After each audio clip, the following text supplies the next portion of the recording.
morning and welcome back to the morning commute with Toby living in the city. It is a beautiful Friday. Look at the sky, it's so nice. Hopefully we'll get some moisture. It's supposed to be cooler this weekend, and right now we're at 63 degrees. It's a beautiful Friday. I need to get some gas today, so I hope the prices haven't gone up for the weekend since it's Easter weekend. And let's see, I got my breakfast ready this morning. I got my snacks, my coffee. But what I forgot was my sub. I had a sub in the fridge that the missus had picked up for me yesterday. And I was thinking about getting some mustard and just bringing like a container of mustard and then maybe some chips or something. But I got my bag all packed up. I put my snacks in there, my burrito, tied it up, and then I left. And then I was sitting, getting ready to leave, and I realized I didn't bring my sub. So maybe I might lucky and my missus will bring my sub for me, or she will take me to lunch. We shall see. These are nice trucks right now.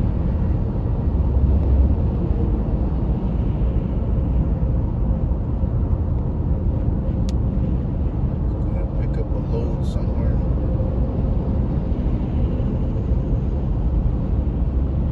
Tile man's trying to get in.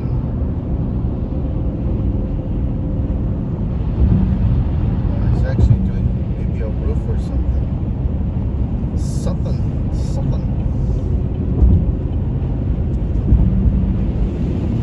Just plugs out my windshield before we hit the road. We're gonna get on the I-10, head northward, and then onto the said the 143. I've been wanting to go on the 143 lately. I don't know why.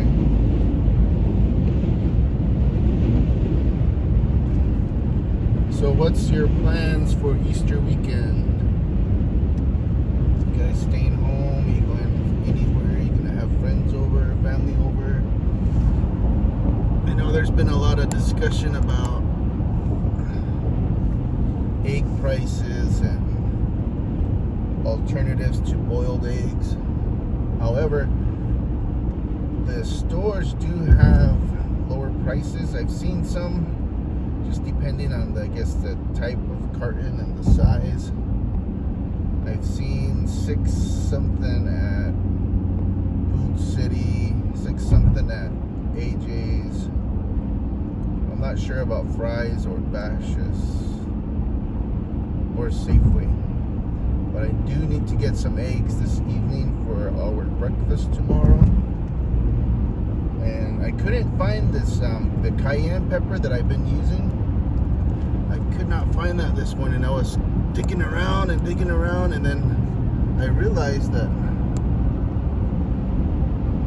there was another type of chili I could use. And so it smelled pretty good. It smelled a little spicy, and I don't know if I added too much though, so I just gotta be careful. And last night we had taco salad. It was nice. I enjoyed it. We tried a different kind of taco bowl.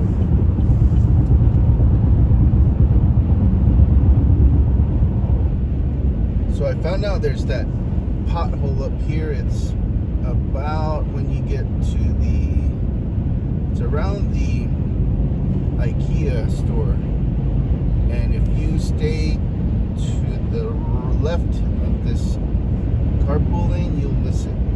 But if you're right in the center, or in the right where you're supposed to be, like this truck in front of me, then you're gonna probably hit it with your passenger wheel.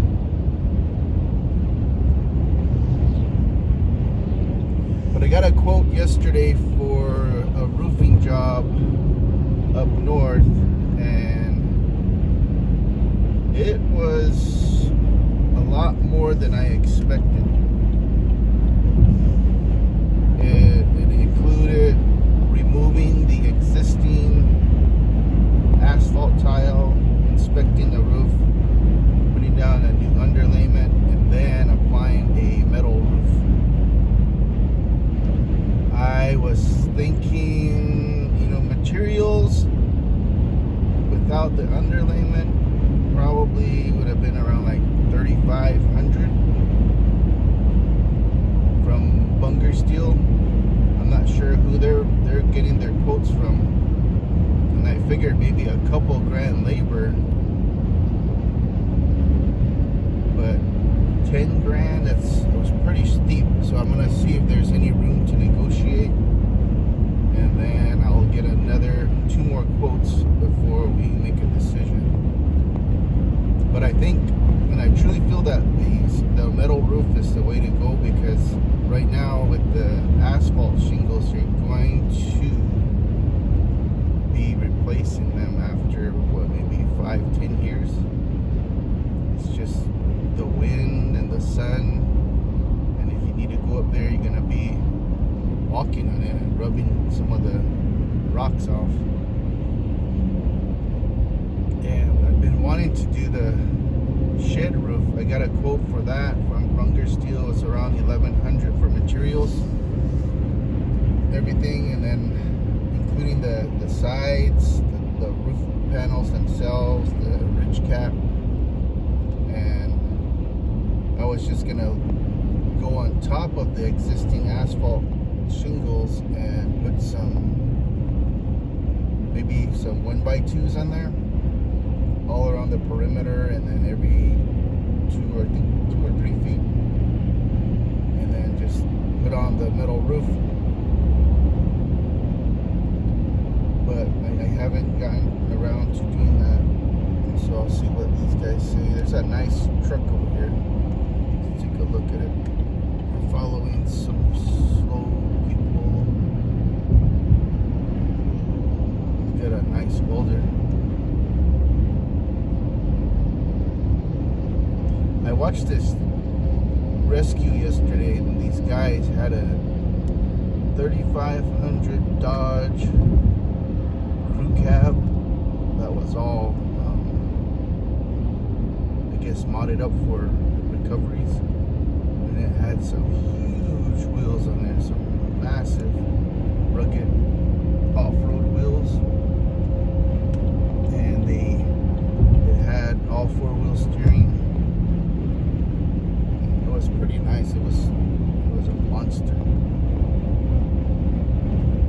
But that kind of reminded me of this truck right here.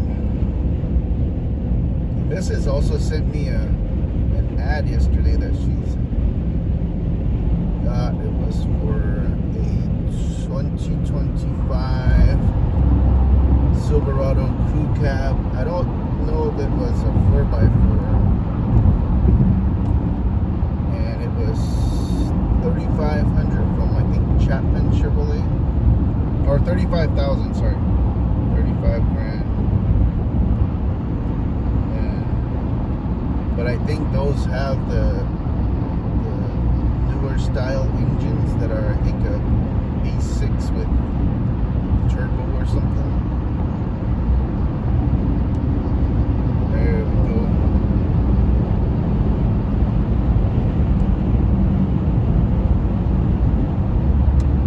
Looks like someone's got a new truck right here too. Look at this. This is nice. I would want to get a 25 or 3,500 long bed 4x4 crew cab. They're around like 48 right now if you get the not modded bed, like the flatbed type. So it's this officer right here that was holding us up. Good day, mate. Good day, mate. So I'm still kind of craving a donut for some reason. I just can't get over it. Sometimes around like 9:30ish, I want to have another fresh cup of coffee from a donut shop and a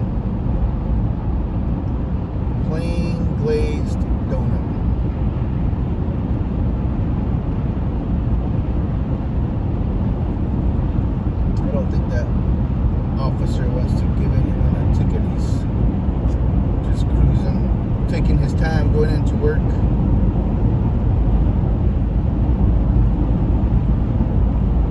That truck right there has a load. Let's see if we can get some traffic right now. Traffic and weather. On my political podcast today, so I'm sure I'll be asking her about her upcoming trip. You're like, this is really happening. And then they come back and tell you that she's been killed. It really affected me. I dealt with a lot of frustrations. I couldn't express my emotions, so I'd throw temper tantrums, and I felt like a burden to my family. You just kind of go into a zombie phase, I guess. For a long time afterwards, you just kind of do what you need to do. Take care of the kids, do your job. I think the worst thing is not knowing exactly what happened, who did what or why. It's really terrifying. I think the scariest time of my life. I've learned that when I become vulnerable about my story, I heal because I'm not Check out that truck. Anytime you come in contact with another Gold Star family, it brings a lot of healing to both parties. If you've ever been to one of our memorials, you can just feel how powerful it is in that sacred area to be able to hug somebody and give them the courage to help them go on. That's what we do, and we remind them the memorial is not just for Lori. It's for all those who have put their lives on the line to protect us and to protect the freedoms that we so often take for granted. I always used to say, why do we have to do this? But now going to the memorials is like one of the best times of the year. Sure, it's very hard, very tragic bringing up that moment again, but I'm surrounded by a group of community members that have been there. And as a family, we feel that her purpose in life has been to bring people together in peace and unity. I think she's done that for so many families across the world. When I was 4 years old, we were automatically thrown in that spotlight, and we lived things that no other kid should do at that age. We were invited to so many different places throughout the country, and seeing how much my mother made an impact on others was truly amazing. Knowing that they were there praying for what we've been through is just such an honor. Those prayers and those blessings from our ancestors is what kept me going and has helped me try to follow in my mother's footsteps.